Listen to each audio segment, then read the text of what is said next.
kum sang ni som ni panga kum ram tang ram kan lo kan bu thar ve ani hei sanghal te waki te saju ten min ei chia sak na sakhopa mun thuma than mun khat zat min ei zo saka kong long phe chu ei fai ve ka ti hian hei kan bu thar ve zo ani bek samsari le pariat akotin kot samnga le pariat ve in kan te chhuak ve lo hle mai hei helai hian faswara oma ta hian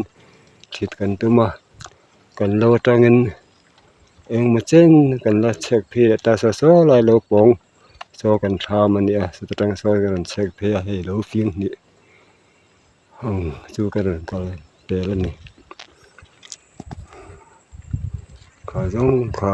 ti thi tok ni phut te se hei hi ina la chek phi la chek chho le langai do ni bun li ve la atar kong chho don chu ani